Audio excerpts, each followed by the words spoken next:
Bismillahirrahmanirrahim. Assalamualaikum warahmatullahi wabarakatuh. Selamat malam sahabat Sif.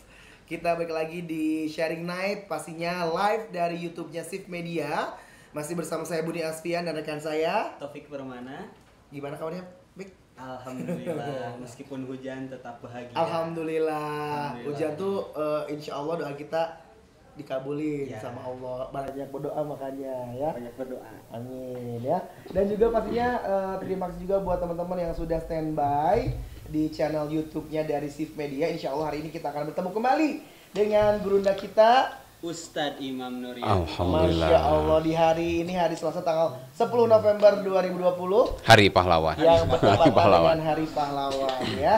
Dan sebelum kita mulai nih sharing night bersama gurunda kita Ustadz Imam Nuryanto, jangan lupa dong kita boleh banget ini buat subscribe, like dan juga komen, share dari channel YouTube-nya dari Shift Media. Pastinya sekarang kita langsung masuk ke kajian kita, ke sharing night kita buat malam hari ini yang temanya adalah seputaran pahlawan ya Ustadz. Pahlawan, tapi judulnya pahlawan tapi ngomongin Al-Quran ya. Iya, Ya. karena Nah. pahlawan kita itu penyelamat kita.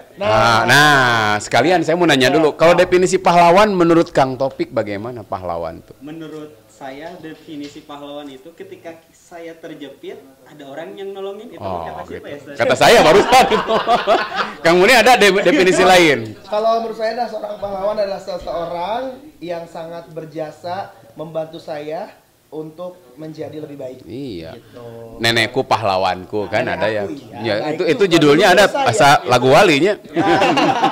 Nenekku pahlawan. Jadi lu kebayang bahwa pahlawan tuh seseorang yang berjasa besar. Ya.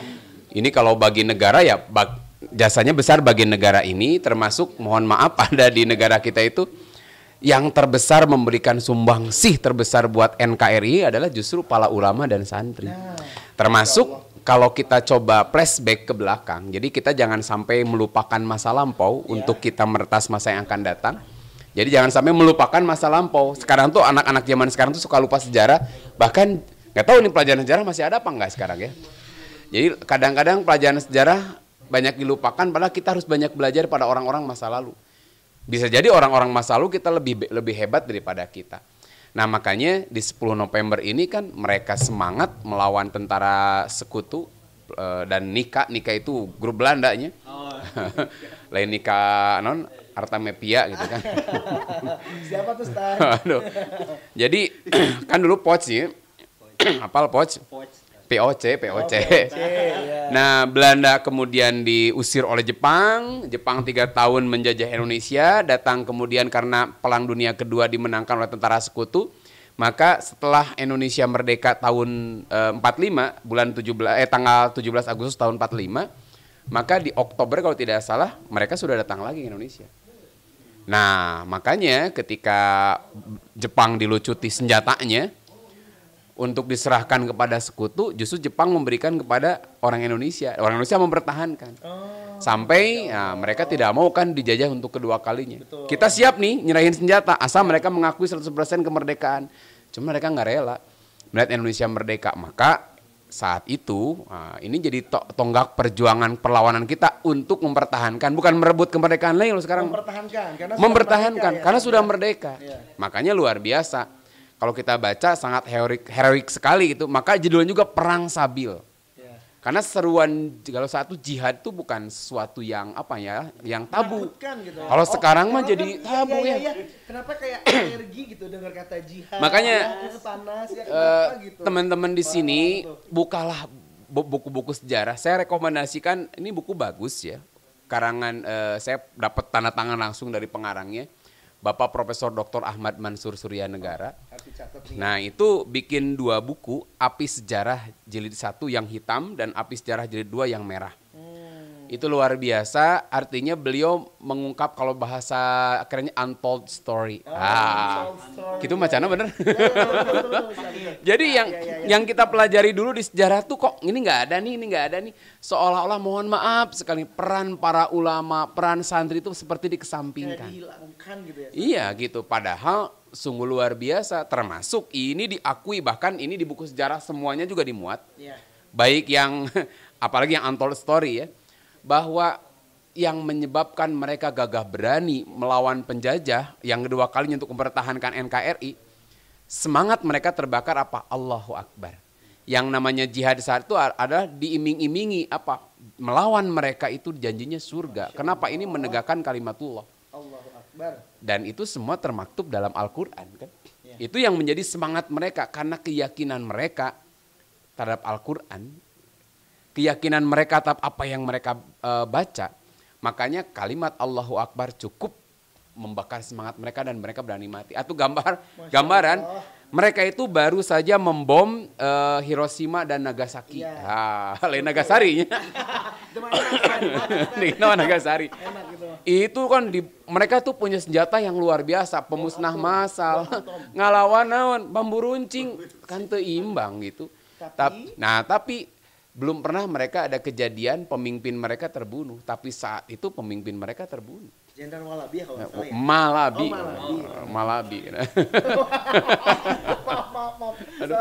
Aduh. Jadi luar biasa. Malabi, ya. Nah ini mohon maaf kalau sekarang seolah-olah orang tabu, orang asa jihad itu kayaknya teroris gitu kan. Ya, padahal satu hal yang mulia satu. Jadi jangan sampai umat Islam itu dibutuhkan kalau lagi bab nuklir gitu.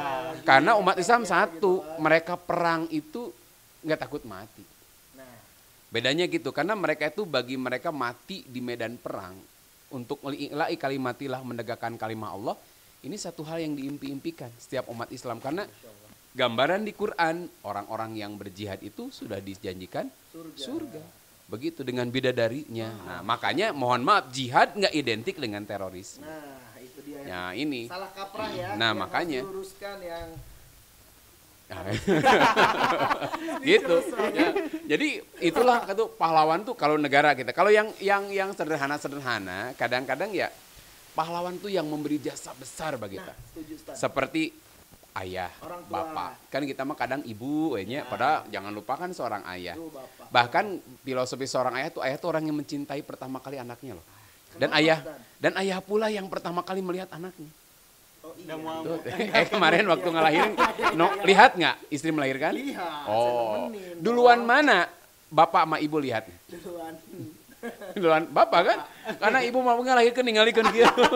Susah. Bapak kan lihat prosesnya ya. Yang apa nampanan deh bahasa Indonesianya? Nampanan. Mengambil. Menerima.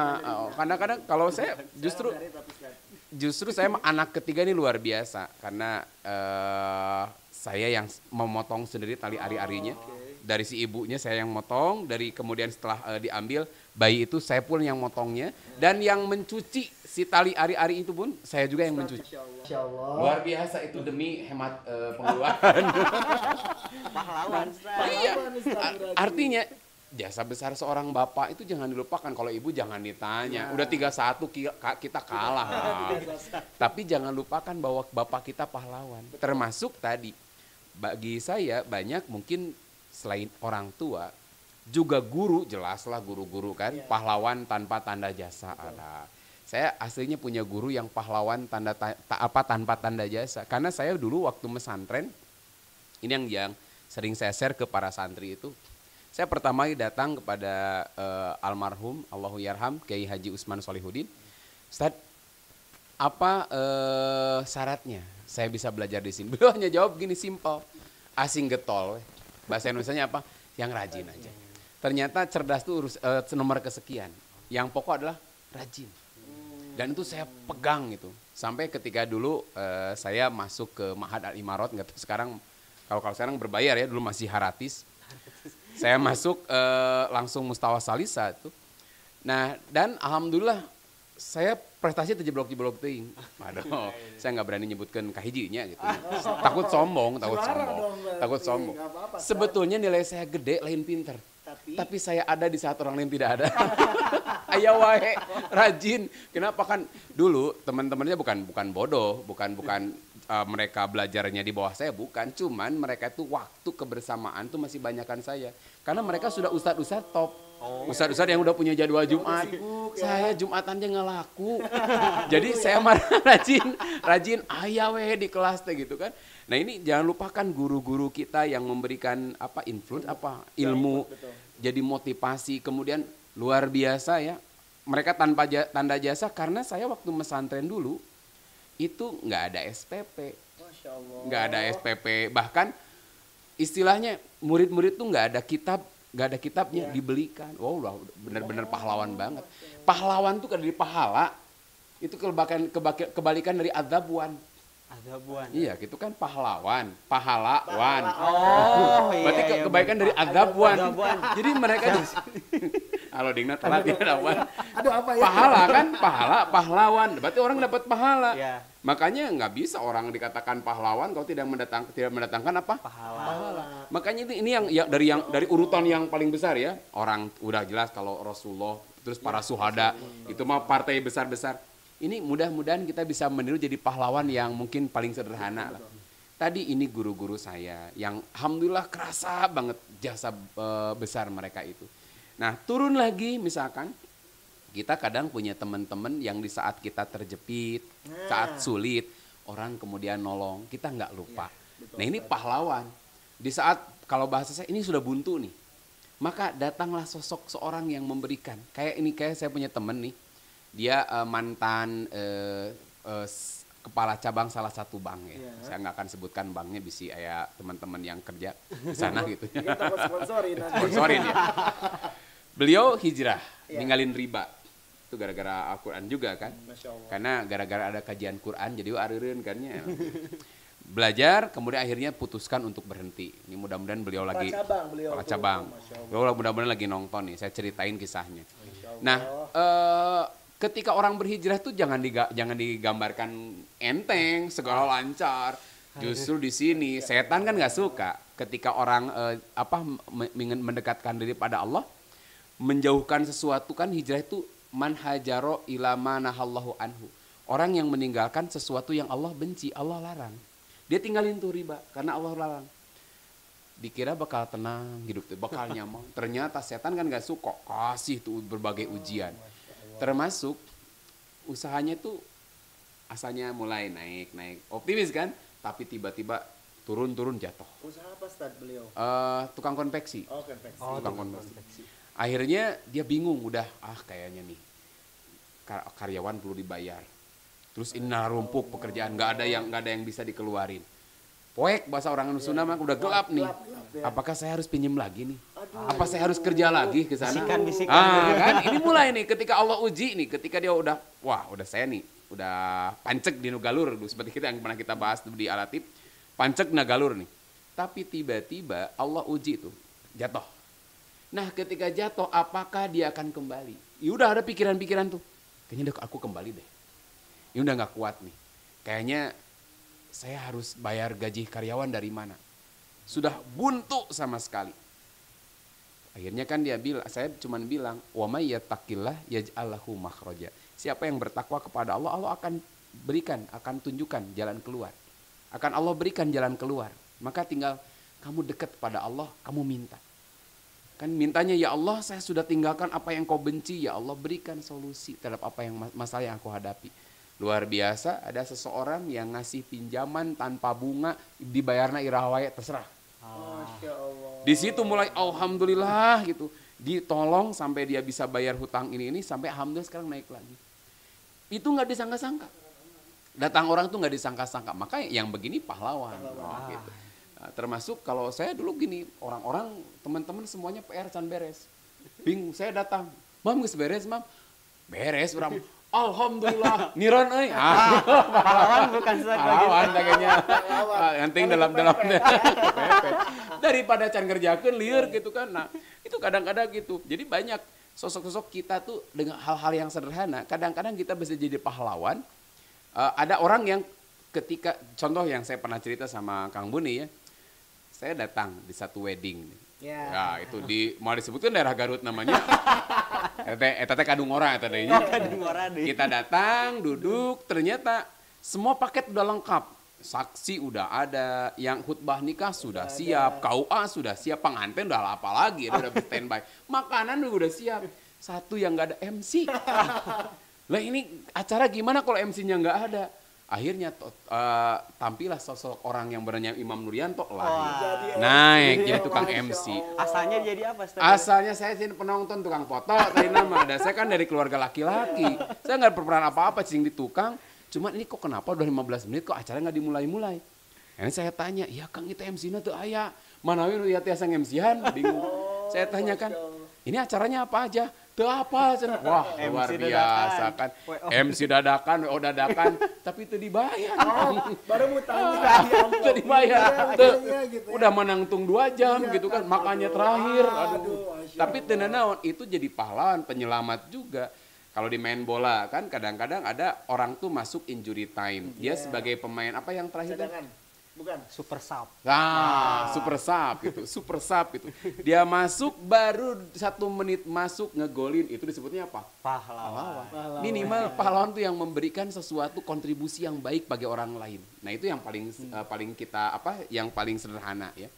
Tapi bahasan kita sebenarnya bukan itu. Bahasanya seperti apa? Itu Kalau mukadimah. Ya, itu baru mukadimah itu. Pembukaan ya. Kalau penasaran banget nih buat sahabat SIP semuanya, boleh kalau pengen ngajuin pertanyaan. Ya. Tema kita seputaran pahlawan Ustaz ya. Iya. Silakan langsung aja bisa ajukan di kolom komentar di live chatnya YouTube channel di SIP Media. Iya. Oke, kita lanjutkan kembali. Silakan. Makanya kalau pahlawan yang menjadi paling penting dalam hidup kita, yang terkait dengan penentuan nasib kita juga, kan kita diciptakan bukan untuk mati.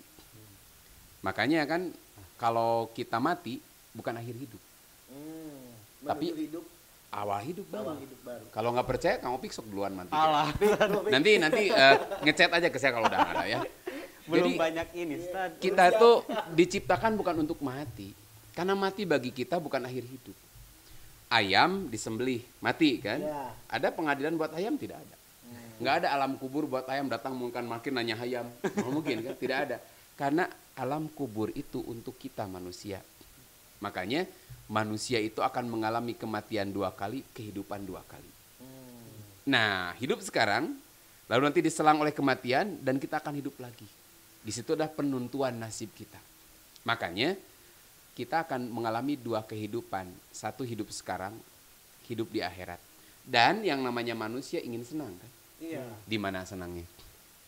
Iya, dua-duanya. Dua-duanya. Kan? Dua-duanya. Nggak ada yang Dunia. Wios abdi maripu oke, nggak apa-apa celaka di dunia, yang penting mah di Amin. akhirat. Nah, Nggak mau. hidup tuh pengen dua-duanya. Makanya ketika ada orang, ya Allah berikan hambamu ini kebahagiaan di akhirat, nggak apa-apa di dunia mah ripu oke, kata Nabi, tong gitu nggak doa teh, jangan gitu nggak doa tuh, mintalah kebaikan di dunia dan di akhirat. Makanya lahirlah satu doa yang suka disebut doa sabu jagat. Iya. Itu doa favorit saya. Doa Sama. favorit saya ini. Sama. Karena sepanjang apapun Ustadz baca, makanya yang tungguin itu. Iya. Kalau kita udah dengar Robbana atina fil itu tanda akhir itu. Panjang ngadoa teh geus cangkeul, beuteung geus lapar itu iraha. Robbana atina fid dunya hasanah. Alhamdulillah. Udah beres tuh. Asalnya tunggu, Nah. Ustaz. Asa tunuk pas langsung cenghar. Makanya saya mah langsung yang pertama langsung Robbana. Wah, beres padahal panjang gini. Mana dalilnya Robbana atina harus di ujung kan? Enggak ada, harus di ujung. Cuman ujung itu tanda-tanda bahwa ini mau beres, siap-siap nu gaduh bumi, tumpeng keluarkeun. Nontos Robbana atina itu.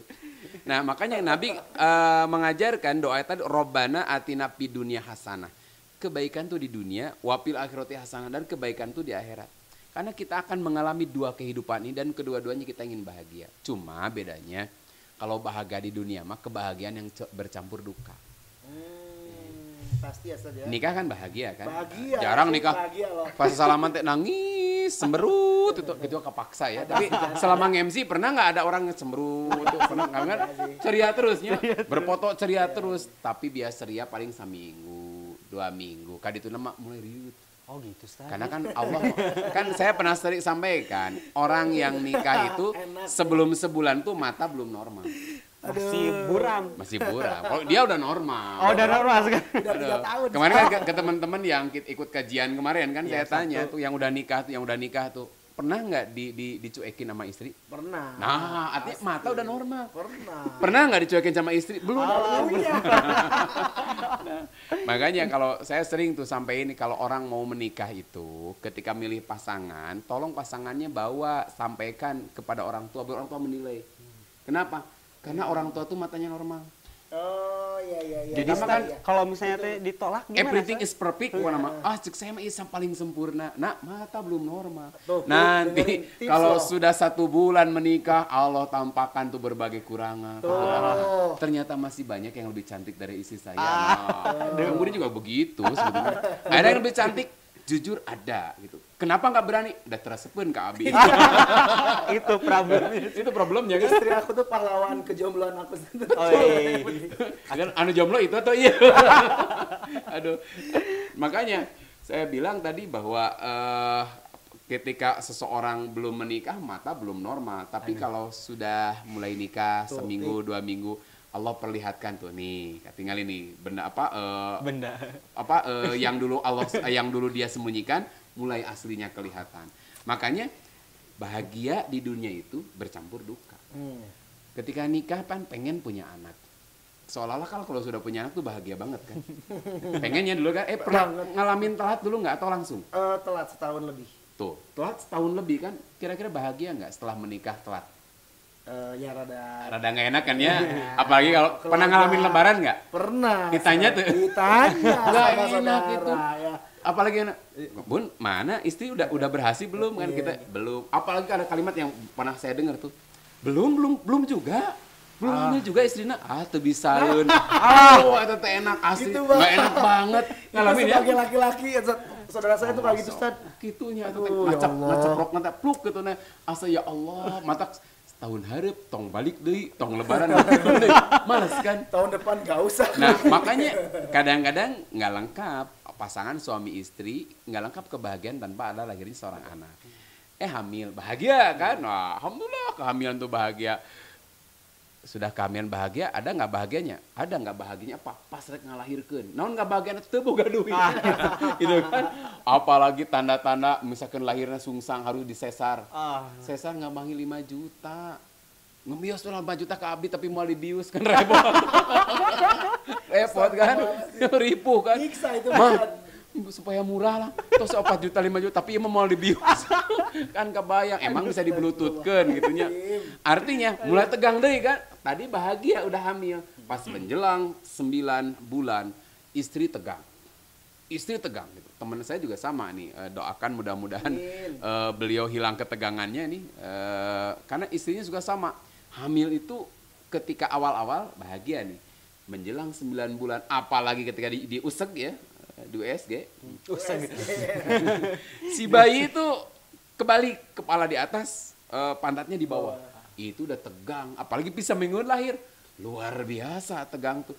Makan nggak enak, laki-laki kayak ngahalamun. Aduh, cek dokter teh, Pak, siap-siap aja ya. Biayanya ini kemungkinan disesar. Kalau si bayi posisi begini, kira-kira enak mah, enak lah. Ayo kalau makan duit makan ATM tinggal ngegeseknya, iya mah gesek. Akhirnya, ayo mah ngepel sing rajin. Saya juga gitu kan, ulah disesar tuh buka duit. Tuh. Tapi alhamdulillah kan ternyata nggak disesar. Brol lahir. Apa brol bahasa Indonesia ya? Brojol. Keluar. Ya brol lah.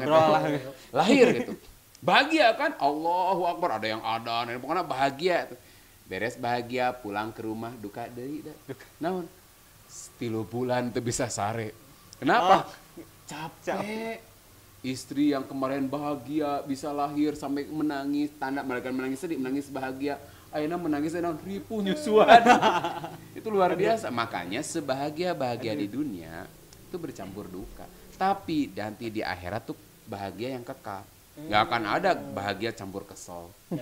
Bahagia bercampur tangisan yang duka, nggak ada. Semuanya terus, kalau nggak percaya masuk surga nanti. Amin ya Allah. Makanya nanti kita kan kalau di dunia tadi kadang kita butuh sosok orang yang menyelamatkan. Di akhirat pun sama. Kalau di dunia misalkan gambaran ya Allah berfirman di dalam surat Ali Imran ayat 104 kalau tidak salah, 103 atau 104 nih. Kalau lupa tuh suka nggak inget, antara itulah. Allah berfirman, wa'tasimu bihablillahi jami'an wala tafarraqu. Coba dicek di Qur'annya ya. Oh, siap. Ayat Qur'anan kan? Ada Ustaz. Berpegang teguhlah kepada hablullah tali Allah. Wala tapar jami'an seluruh kamu. Jadi berpegang teguhlah kalian semua terhadap tali Allah. Hablullah di sini ada yang mengartikan dinillah, agama Allah, ada yang mengartikan Al-Qur'an. Wala taparraku, kamu jangan bercerai-berai. Terutama apa? Jangan bercerai-berai dari Al-Qur'an. Dalam satu hadis, kalau dalam tafsir Ibnu Katsir, walaupun ini riwayat Imam Tobari, tapi ada yang melemahkan, tapi ini betul maknanya benar gitu. Quran itu akibat tali Allah. Tali Allah ya, dari langit itu diturunkan ke bumi. Maka orang yang pengen selamat, peganglah tali Allah itu. Seperti orang yang kecemplung di laut gitu. Lalu diselamatkan pakai helikopter. Orang yang pengen selamat dari basah kuyupnya air laut dan dari tenggelam dari laut, maka peganglah tali itu. Karena tali itu menyelamatkan. Kalau di ayat ini, wa in kuntum ala syafa hufratim minanar fa anqadhakum minha. Jadi ingatlah kalian, jadi apa ayatnya itulah? Wa kuntum ala syafa hufratim minanar, ketika kalian berada di tepi jurang api neraka. Fa anqadhakum minha, lalu kemudian Allah menyelamatkan. Jadi ibarat orang yang mau jatuh ke jurang, maka dia butuh apa namanya? Penyelamat, tali. Bahkan rumput saja dia akan pegang. Karena apa? Ingin selamat. Walaupun dia tahu rumput itu rapuh. Kalau kita berpegangan pada rumput, kira-kira apa yang terjadi? Kita yang selamat atau rumput yang tercabut? Rumput yang tercabut gitu. Apalagi rumputnya alang-alang, baru begitu tercabut. Rapuh kan? Nah, maka kita butuh tali yang kuat yang bisa menyelamatkan kita. Nah, digambarkan di sini bahwa Al-Quran itu seperti tali. Ketika orang di tepi jurang neraka, hampir dia masuk, tapi Allah selamatkan dengan Quran ini. Apa maksudnya? Bisa jadi ada orang yang bergelimang maksiat. Dengan kemaksiatan ini bisa jadi mengantarkan dia akan masuk neraka. Maka Allah menyelamatkan dia dengan Al-Quran. Maka dia pegang Quran itu dengan kuat dan Allah menyelamatkan. Maka pahlawan kita dunia dan akhirat itu apa? Al-Quran. Termasuk Kang Buni. Nggak tahu Kang Buni soleh dari kecil atau ngalaman masa kelam dulu? Enggak, Stan. Soleh. Ya kan, alhamdulillah berarti kan. Alhamdulillah. Masya Allah. Mana disebut pemuda hijrah kan? Sekarang juga nggak soleh-soleh juga. Kalau saya sih nggak pemuda hijrah, nggak pernah ngalaman baung gitu. Pemuda istiqomah. Pemuda istiqomah. Memang dari kecil udah ada bibit-bibit kesolehan. Ini karena disebut Kang Buni pemuda hijrah, berarti ngalaman belok dulu kan. Betul. Bahkan belok dulu, belok di sini apa maksudnya? Bermaksiat lah. Deket-deket ke masuk neraka. Bukan Kang Opik mah nya. Pokoknya mah sama. misa gitu. Udah jelas nggak sholat. Ya Tapi bukan hanya nggak sholat efeknya. Tetapi ada orang yang minum minuman keras. Saya juga pernah minum minuman keras itunya. Oke, jelly drink. Iya. Kata mah teu keras. Oke. Batu. Batu. Eta dengan ale-ale anu di nu teu itu minuman keras. Iya kan? Iya, ada ale-ale anu diasupkeun kana freezer. Ini minuman keras. Yuk minuman keras. Emang keras itu. Hese digegel keras. Itu minuman keras. Ada orang yang ngalamin maksiat luar biasa, ada yang hampir mendekati zina, ada yang pernah berzina, ada yang dugem gitunya, ada yang mohon maaf misalkan musik alirana syaitan gitunya. Ada yang dulu kan barudak underground mungkin pernah lihat ada orang yang menyembelih kelinci darahnya diminum gitu kan. Berpenampilan kayak Dajjal, dada jeung bujal katingali. Ya, dada jeung bujal kan. Penampilan seperti itu. Kalau perempuan kemana-mana, kalau sekarang alhamdulillah rok nini, dulu mah rok mini. Rok mini. Kajen misalkan bawahnya tapak pelor rungkul pede gitu kan. Luar biasa gitu. Itu adalah apa kalau bahasa saya, mereka itu seolah sudah berjalan di tepi jurang neraka. Maka ketika Allah menyelamatkan dengan adanya mereka kemudian berhijrah, Allah mencintai dia.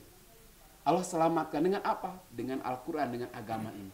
Karena dengan agama ini, orang yang kemudian dia bergelimang dosa, berada di jurang kemaksiatan. Jadi kemaksiatan itu berarti berada di jurang tepi neraka. Lalu kemudian dia berhijrah, berarti dia selamat. Apa yang menyelamatkan mereka? Agama Allah.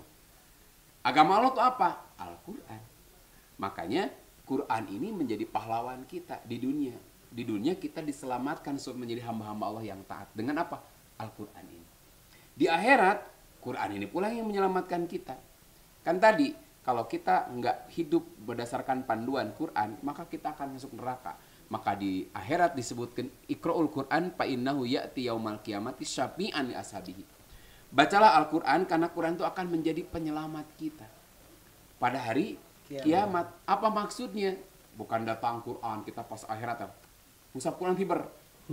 Kita mau masuk neraka tiba-tiba diselamatkan gitu. Tapi dengan cahaya panduan Al-Quran kita diselamatkan dari api neraka karena dengan Quran kita ditunjukkan jalan yang benar sehingga kita berani meninggalkan apa yang Allah benci, apa yang Allah larang. Nah, pertanyaannya kalau di teaser yang ada, sedekat apa kita dengan Al-Quran? Nah, karena ini masih lama waktunya. Masih. Setengah 10 kurang kan. Masih lama. Ada satu hadis nih di catatan saya. Ini bersumber dari sahabat Abu Hurairah. Kata Nabi, ada 4 keanehan pada umatku. Jadi 4 aneh. Jadi kata Nabi, aneh kok ada di umatku gitu. 1, Al-Quran, Quranun fi jawfi dhalim.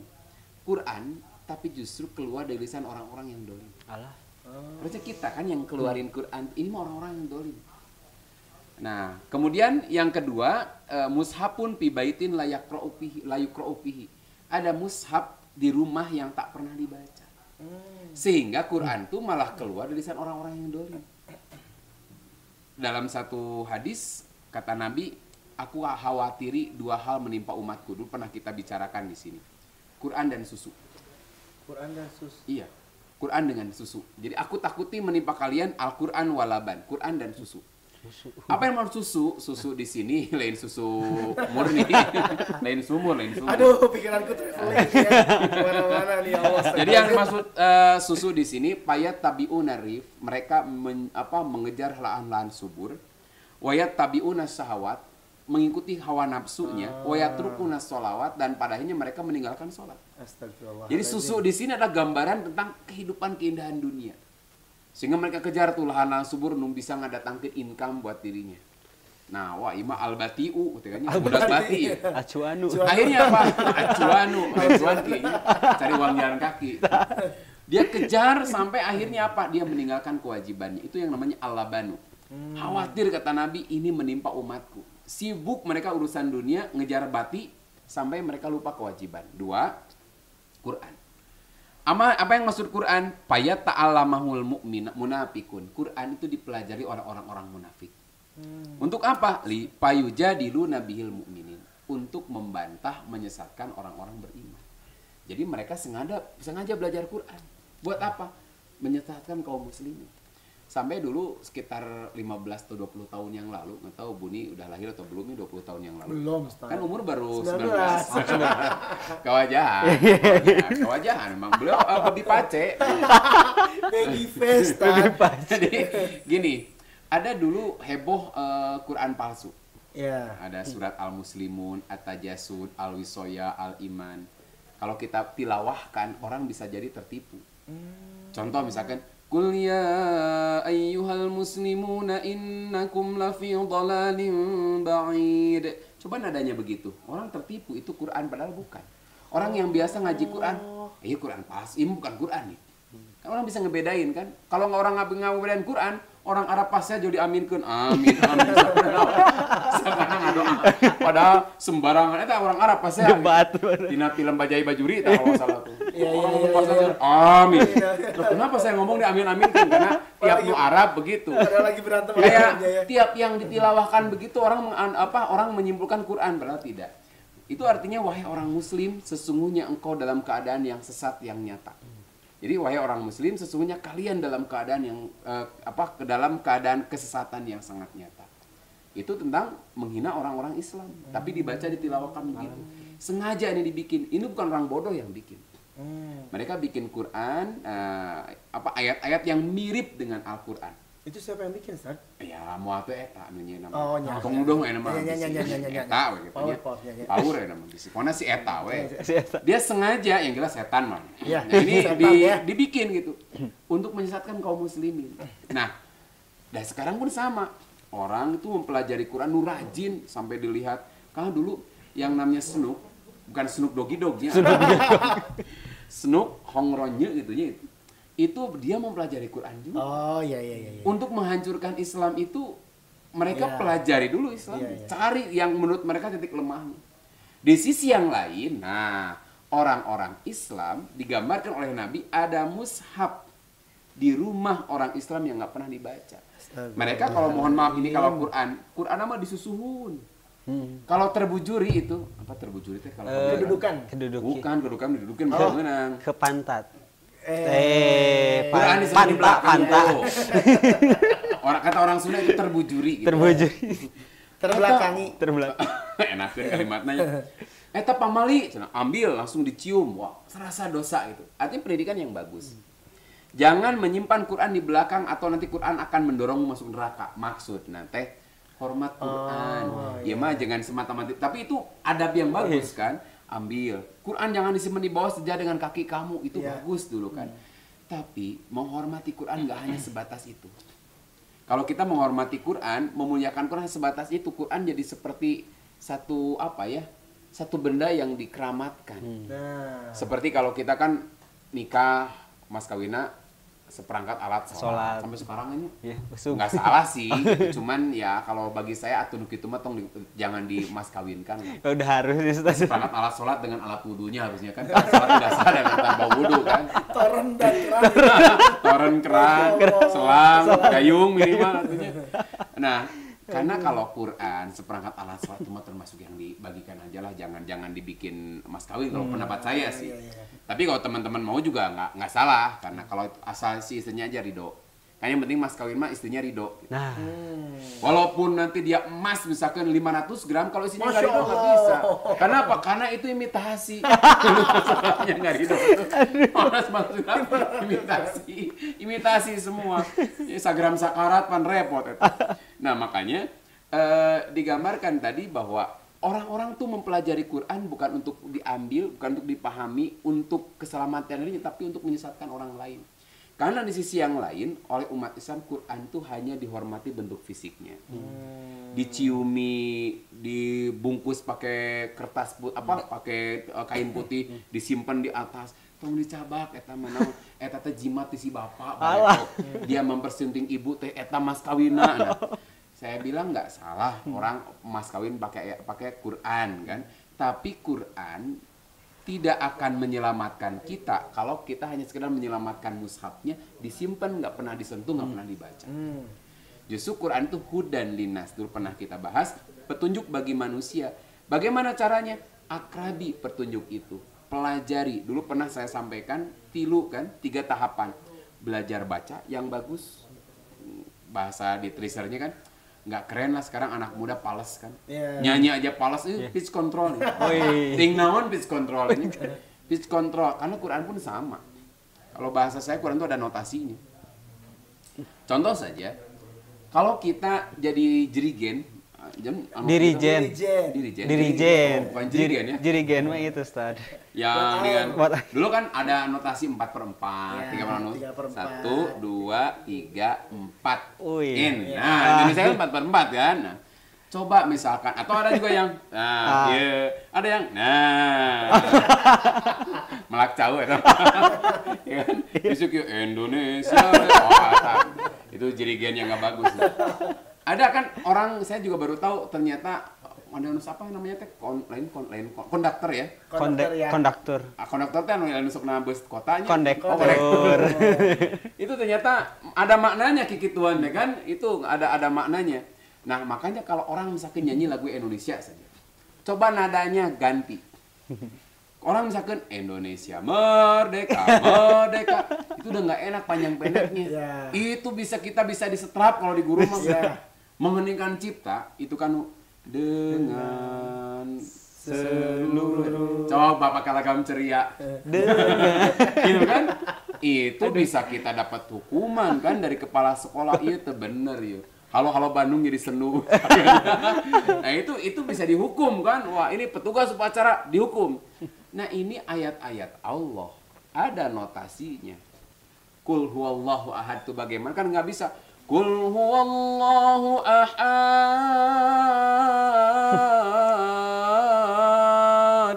Kan? Enak kan Walaupun enak. itu takbir tapi salah. Wallahu ahad panjang nasi kaki itu mau Allahu somad.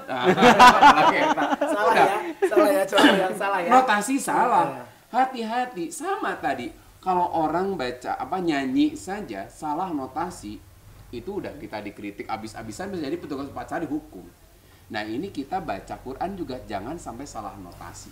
Belajar tajwid itu berguru baca Quran itu supaya kita nggak salah dalam notasi atau nggak salah dalam mengelafalkan Quran. Makanya pertama baca yang benar, dua pahami, belajar memahami Quran yang benar. Harus ada gurunya ya kita belajari. Makanya ada kajian tafsir tuh ikut gitu. Minimal di rumah punya terjemah Quran. Nah ini yang ketiga yaitu semangat mengamalkan. Setelah membaca, memahami, amalkan. Kita yang pernah bahas tentang bab kemarin Habib Nurmagomedov. Nah, diwakili Mang Urek ya.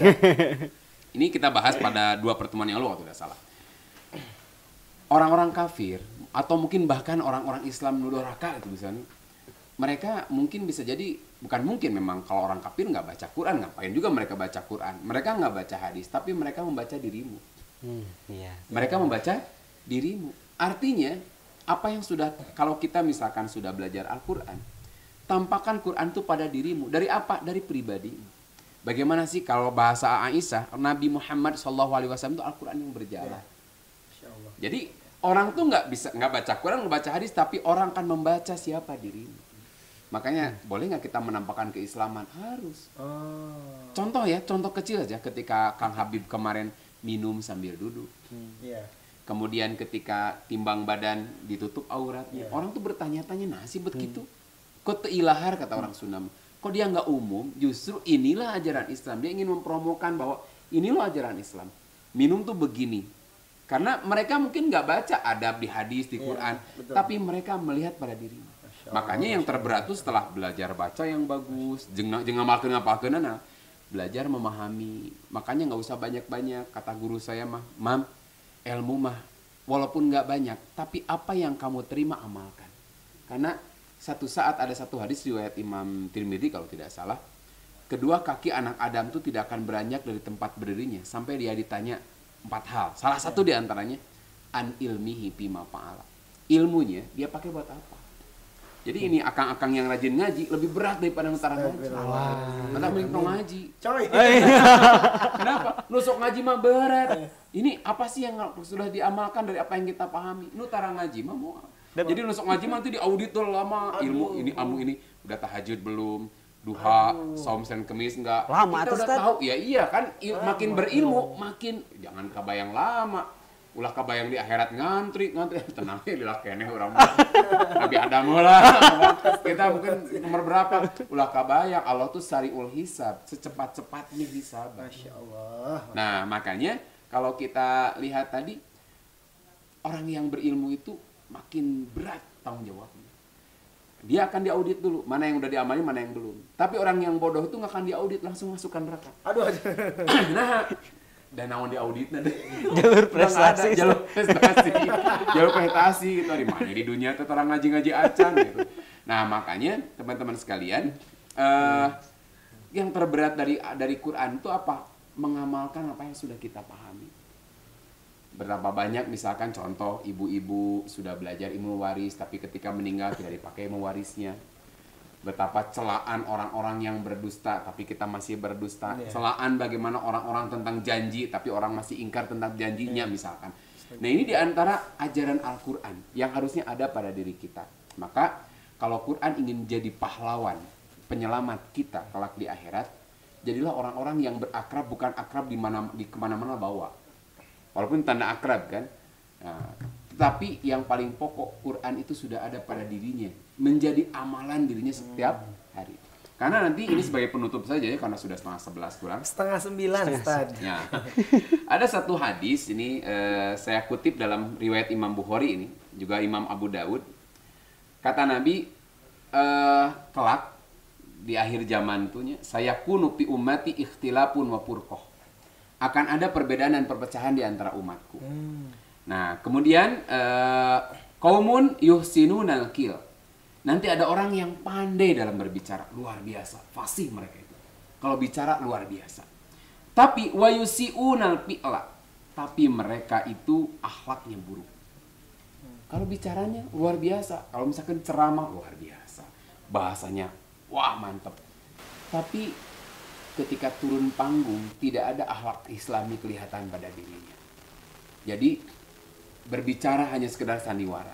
Makanya kalau orang nanya, Ustadz, nah ceramah teh etaken gak ada bisa nah iya. Gitunya. Karena kita berusaha untuk menyampaikan apa yang lagi dipelajari dan yang sudah dilaksanakan. Makanya satu saat nanti kata Nabi, yuhsinunal qil wa yusiunal fi'la. Mereka bicaranya luar biasa, bagus. Tetapi perbuatan mereka tidak sesuai dengan apa yang dibicarakan. Berat, mungkin itu bagi saya juga sama ya perenungan. Kemudian yaqra'unal Qur'an, mereka membaca Al-Qur'an. La yujawiju tarakiyahum, tetapi mereka bacaan Quran itu tidak melebihi tenggorokannya. Artinya apa yang dibaca nggak sampai ke hatinya. Quran bisa jadi bapau dia. Ampun ya. Emang kedengeran. Oh nih masuk ke sini nih bapau. Masuk. Ah ya. Lagi merenung ya, Ustaz. Bapau. Kan live.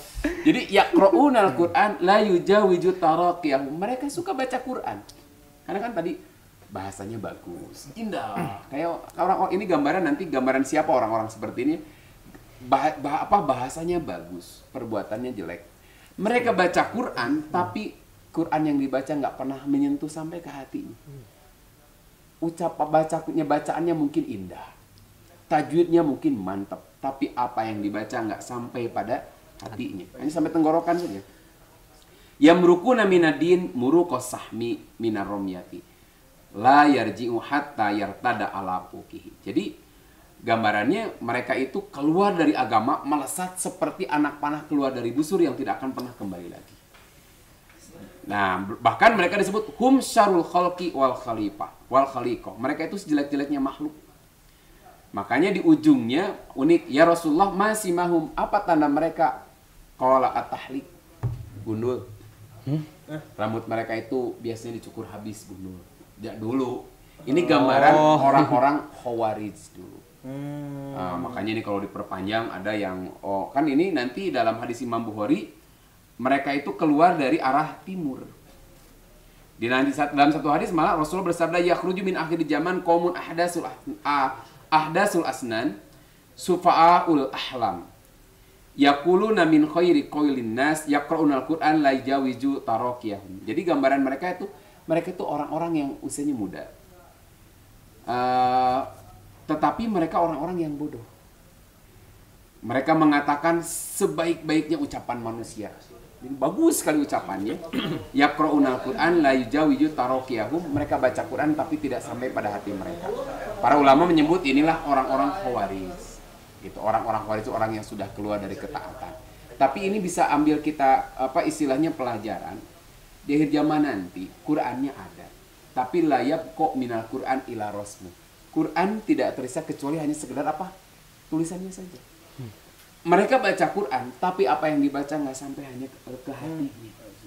Makanya tadi betul kata Kang Habibnya, mereka tidak baca Quran, tapi mereka melihat Quran pada diri kamu. Karena ada nanti orang-orang Quran itu hanya hiasan bibir saja. Nggak dalil, nggak burudul. Tetapi nggak pernah kelihatan amalan dari apa yang mereka baca. Nah, itulah gambaran sebetulnya orang-orang yang munafik. Kan senuk teh, belajar Quran. Iya. Bisa jadi hafal Qurannya. Tapi apa yang dibaca nggak pernah sampai kepada hatinya. Menerangi hatinya. Karena belajar Qurannya untuk menyelamatkan kaum muslimin. Maka orang-orang mereka itulah yang disebut orang-orang yang munafik. Gambaran di surat Al-Munafikun, kalau mereka itu penampilannya menarik. Kalau mereka berbicara, luar biasa. Saya mah kan ngomongnya nggak bagus-bagus banget ya, biar aja Kang Buni lah. Wah, tinggal nggak ada Mustami, lancar ya Kang Mustami. Depan kamera nggak bisa ngomong, susah itu. Nah ada orang tuh bagus sekali, untayan katanya, bahasana terusun dengan bagus. Kalau saya mah bahasanya menyablak, apa nggak jelas ini. Kalau kata orang Sunda, susunan rumpaka nanti terjelas. Nah, apa susunan rumpaka? Undak usuk basa, undak usuk basa. Artinya mereka itu bahasanya bagus-bagus, tetapi tadi apa yang dibaca nggak sampai pada hatinya. Maka apabila seperti itu, Quran itu nggak akan jadi penyelamat buat dirinya. Padahal kita tuh sangat butuh Quran kelak. Quran hanya menyelamatkan orang-orang yang betul-betul ikhlas mempelajari dan ikhlas mengamalkannya. Baru mereka akan jadi pahlawan. Makanya catatan bagi teman-teman sekalian juga di siang belajar Quran si ikhlas. Bukan orang belajar Quran yang jadi ustadz anu viral. Kebayang kan ustadz viral kemudian sekali manggil berapa gitu. Pengen jadi kori yang diundang kemana-mana kayak Muzamil. Nyata kan beda nasib gitu. Karena ada orang tuh apa ya, hati-hati sekali kalau mempelajari Quran sing ikhlas. Makanya ada satu ungkapan ya, saya bagus nih kalau dari ungkapan Gus Baha itu, kalau tidak salah saya baca atau saya nonton lah. Ada yang mau nyumbang pesantrennya mau dibuat bagus gitu. Cuman beliau hanya jawab itu kalau pesantren ini diperbagus, jadi indah bagus, orang datang bukan mau cari ilmu, tapi orang datang karena terpesona dengan keindahan pesantren. Orang pengen menikmati apa? Fasilitasnya, bukan menikmati ilmunya. Makanya pelajaran dari kita, dulu orang mengorbankan nyawanya karena keikhlasan mereka. Mereka mengakui Allah itu Akbar, Allah yang maha besar, merasuk ke dalam hati mereka. Makanya gambaran kalau sudah akidah kuat akan mampu melahirkan amal yang luar biasa. Spirit mereka mengamalkan Quran, mereka berani mati untuk mempertahankan NKRI. Itu gara-gara apa? Spirit Al-Quran, begitu. Itu barangkali Kang Buni, udah jam setengah 10. Setengah 9 saja. Kita masih punya waktu buat sahabat Shift semuanya yang mau nanya ya. Betul. Boleh banget langsung, ini ada langsung di live chatnya di YouTube channel dari Shift Media. Boleh banget, ini udah ada yang masuk juga, ada beberapa yang komen, yang salam juga ya. Ini juga yang absen juga banyak sekali. Ini kita masuk ke pertanyaan pertama, Ustaz. Oke, bagus kayak pertanyaannya. Belum, Ustaz. Dari Dewi Ningrum ya. Ini assalamualaikum Ustadz Imam. Salam, Ibu Dewi. Ibu Dewi, kata Dewi ya. Ini mau tanya sedikit tapi di luar tema. Ustadz, kalau kita nggak ambil pusing karena belum menikah, boleh nggak sih? Di sisi lain keluarga udah tanya terus kapan nikah, kapan nikah, kapan nikah. Kalau nggak ambil pusing berarti pusing. Iya sih Ustadz. Iya kan? Iya sih. Ya kalau nggak ambil pusing itu sebetulnya dia pusing, cuman nggak diambil pusingnya. Ya nggak ambil pusing udah gini berarti memang dia pusing. Jadi pusing. Oh iya. Betul. Ya bagi yang bukan ibu ya, berarti Teh Dewi ini sebetulnya pusing, cuman nggak diambil pusingnya. Ya udah, karena jodoh itu memang istilahnya takdir takhiri, takdir yang berupa pilihan. Kita hanya diperintah berikhtiar. Ikhtiar saja. Ini masih jomblo. Teh Udah ada Dewi calon belum? Belum. Kan sama yang kita kan, ya kata Ustadz. Teh Dewi nanti boleh ke punya IG kan ya? Punya. IG-nya apa jalurnya? @Taufik Permana. Tuh, Teh Dewi sing Mama Nawian ya. Langsung diberi Sok solusi. ya. Coba kita lihat Teh Dewi Ningrum, silahkan ya. Ya, gitunya. Ini karena apa? Ya, kalau nggak ambil pusing artinya pusing. Tapi yang nggak mau diambil artinya ya ulah, nggak usah terlampau stres banget. Toh badai pasti berlalu. Mungkin orang tuh kebayangkan berat sekali, kok teh meni jomblo. Mungkin Kang Opik menjadi penyelamat kejombloan. Yang pahlawan kejombloan. Amin. Pahlawan kejombloannya. Kan tadi pahlawannya. Iya, Siapa tahu kalau tadi mah istri Kang Buni, betul, itu pahlawannya. Pahlawan Ini mah Kang buat Opik pahlawan. Penyelamat kepusingannya gitu ya. Iya, penyelamat kepusingannya. Ih, sigana semangat. Kalau bab itu dia semangat Aduh. sekali, ya kan? Ya, kita mah hanya ikhtiar Iya. mempertemukan. Karena kadang-kadang mohon maaf ya, aya ikhwan curhat ke saya Ustaz, kieu susah. Yang ahwat juga cing atuh panggihkeun nya. Aya geus panggih, naon kitu? Cing atunya mau cari yang kumaha deui. Suka nggak tahu diri ya saya. Iya. Makanya ya nggak ambil pusing, berarti nggak usah stres, nggak usah jadi terlampau pikiran. Toh yang pokok satu, kita menyempurnakan ikhtiar, dua doa. Yang namanya jodoh kan puntennya. Saya sering tanya, Ustaz kalau saya udah 32 tahun apakah saya harus nggak boleh milih? Ustaz yang penting mah abdi melalaki we kumaha we. Da geus 33 tahun.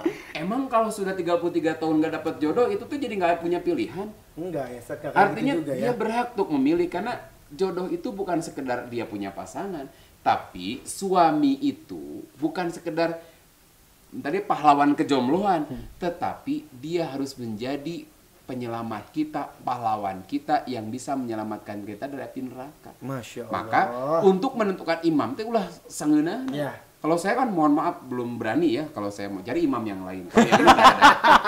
Saya mengimami keluarganya berat nih. Berat nih. Imam bagi keluarganya bagi saya masih berat. Makanya ke teteh-teteh yang sudah 30 lebih, udah Ustadz abdi mah nu kumaha we lah bae beungetan oge mah nyarek gitu kan.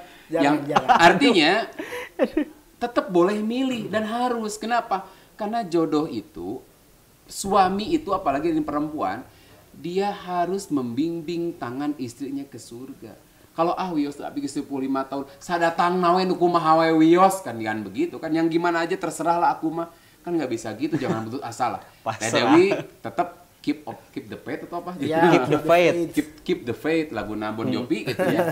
Nah, itu pokoknya tetap semangat bahwa tidak ambil pusing ya, nggak masalah. Artinya tong diemutan teuing. Tapi tetap ikhtiar sempurnakan, doa sempurnakan. Kami tadi menawarkan solusi, mudah-mudahan pas.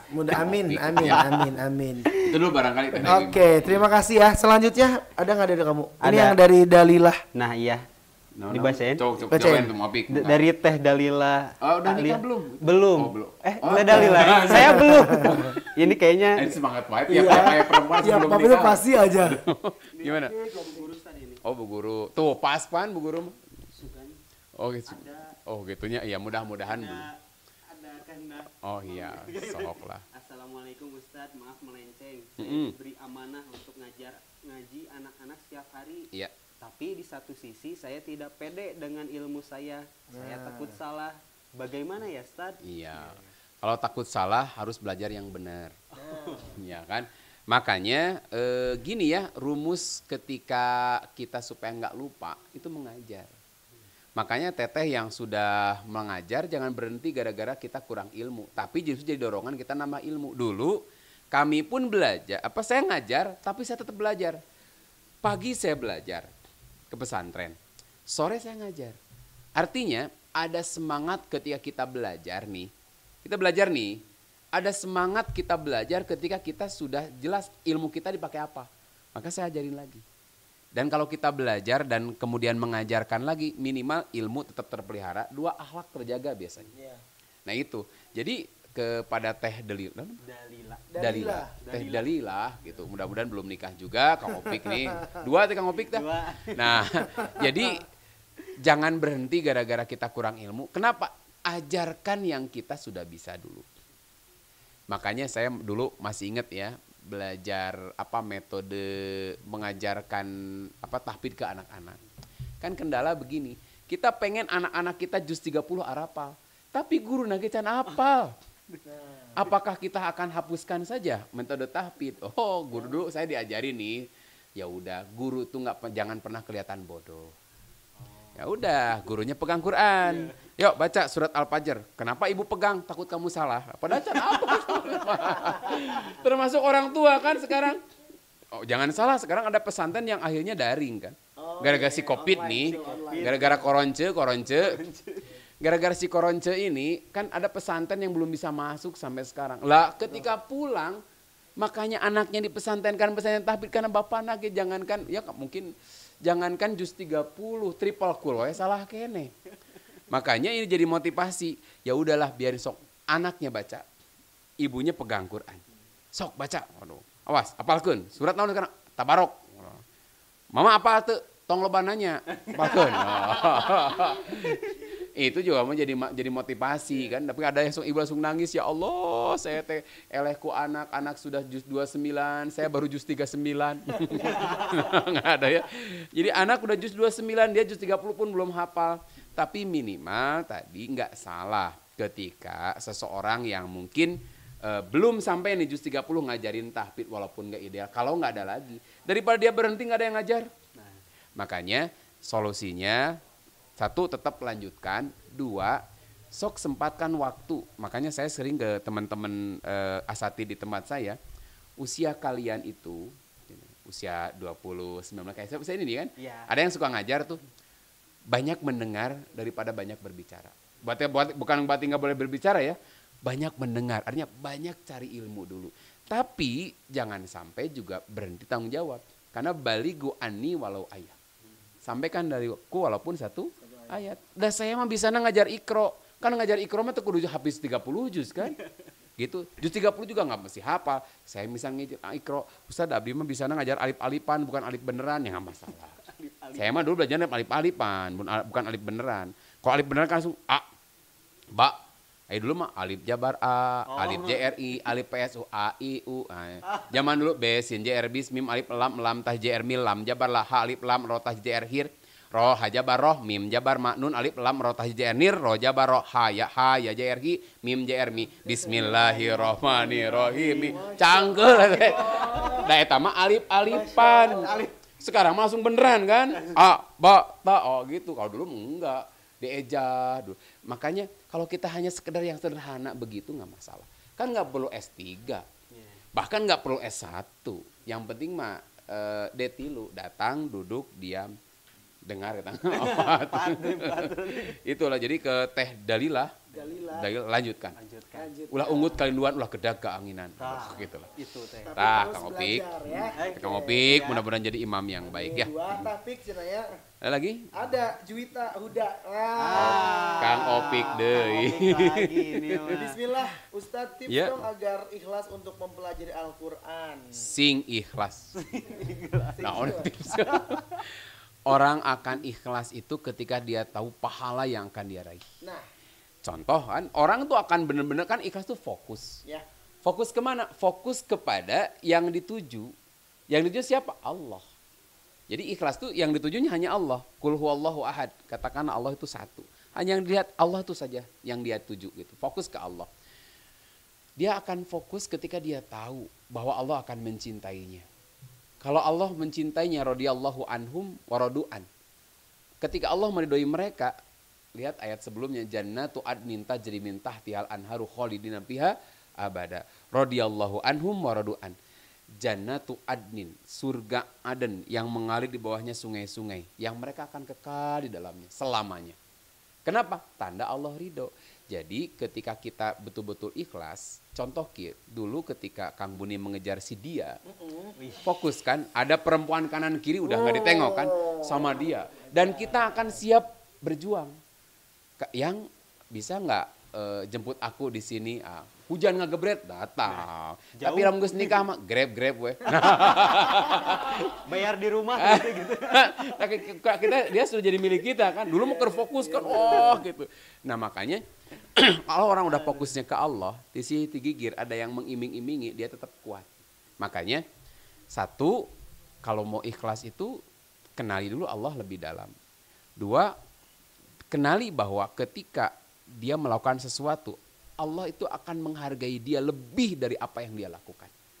Jadi orang semangat melakukan sesuatu karena dia tahu balasan Allah. Apakah orang ikhlas kalau pengen surga? Emang Allah yang ngasih kok. Iya. Jadi kalau pengen surga itu termasuk ikhlas gitu. Kalau pengen nerakanya. Jadi ya orang semangat akan fokus kepada tujuannya mengejar cinta Allah karena dia tahu balasan Allah yang akan dia berikan. Kenapa? Yang dikejar ridho Allah. Kalau Allah sudah ridho, apapun Allah beri. Dan mustahil yang diridhoi Allah masuk neraka sih. Jadi rumus ikhlas begitu bahwa kelak kita akan dihargai dengan penghargaan yang terbaik oleh Allah karena Allah akan mencintai kita. Saya juga lagi belajar ilmu ikhlas kayak di film Kiamat Sudah Dekat. Ya, kalau misalnya kita mengerjakan sesuatu misalnya karena kita pengen masuk surga itu nggak apa-apa, Ustaz. Memang Allah yang mengiming-imingi, iya kan? Kamu akan masuk surga kan jazaa'am bima kanu ya'malun. Itu kan surga itu adalah balasan bagi apa yang sudah kamu kerjakan. Tapi katanya ada yang lebih ikhlas dan Ustaz yang saya mah nggak mengharapkan surga kumaha Allah gimana Allah aja gitu. Nah, itu gimana Ustaz? Kalau dikanarakeun kan mah ikhlas semal mungkin kan.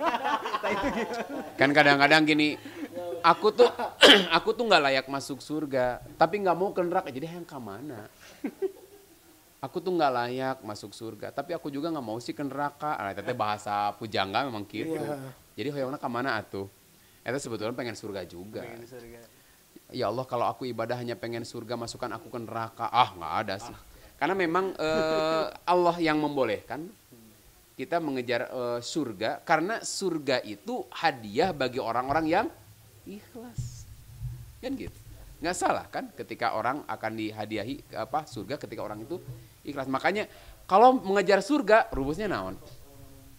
Kalau orang pengen surga kan ibadah, kalau ibadah mengejar surga mungkin nggak masuk surga tanpa ikhlas.